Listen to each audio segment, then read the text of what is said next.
Hello, today I'm going to be reading Little Red Riding Hood.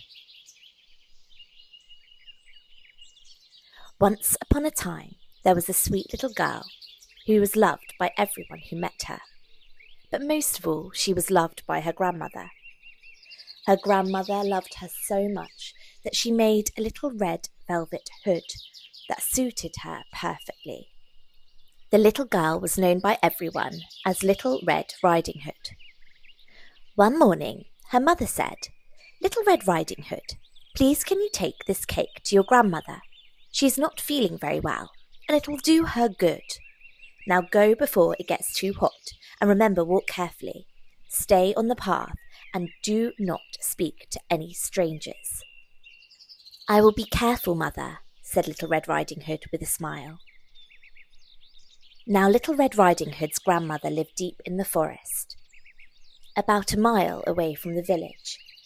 So just as Little Red Riding Hood entered the woods, a wolf appeared on the path. "Hello there, Little Red Riding Hood," said the wolf. Remembering her mother's warning, Little Red Riding Hood kept her head down. "Good morning, Little Red Riding Hood," said the wolf again. "Good morning, Mr. Wolf," she replied politely. "Where are you going so early?" he asked. "To my grandmother's house," said the girl. "And what's in your basket?" "Cake for my grandmother. She's been sick." Little Red Riding Hood had forgotten her mother's warning and spoke to the wolf. "And where does your grandmother live?" asked the wolf. "A little further down in the woods, under some oak trees and near the hazel bushes. You must know it," she said. The wolf licked his lips. "Look how beautiful the flowers are here, Little Red Riding Hood. Why not pick some for your grandmother? Can you hear the birds singing? It's such a beautiful day." Little Red Riding Hood looked into the trees and smiled. It was a beautiful day.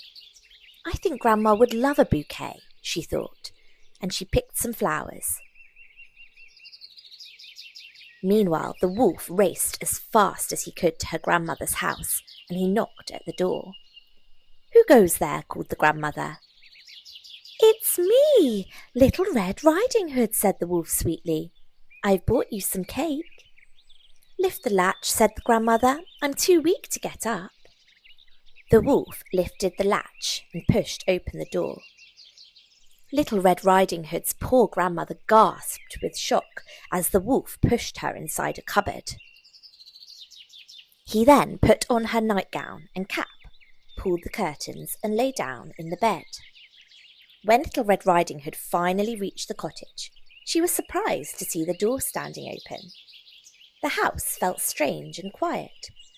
"Oh dear," she whispered. "Good morning, Grandma." But there was no answer.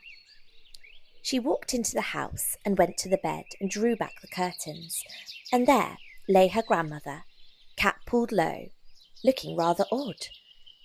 "Oh, Grandma, what big eyes you have," Little Red Riding Hood said. "All the better to see you with, my dear." "Oh, Grandma, what big hands you have. All the better to hug you with." "Oh, Grandma, what big teeth you have. All the better to eat you with," roared the wolf.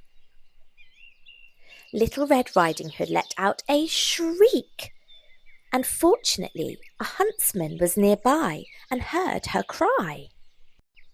The huntsman raced into the cottage and chased the wolf all the way back into the forest, never to be seen again. "Thank you, oh thank you," cried Little Red Riding Hood and her grandmother. Little Red Riding Hood, her grandmother, and the huntsman all shared the cake. "From now on, I will never ever speak to strangers again," thought Little Red Riding Hood.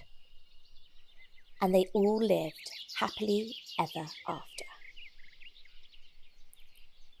Thank you so much for joining me for another classic tale. I hope you enjoyed it.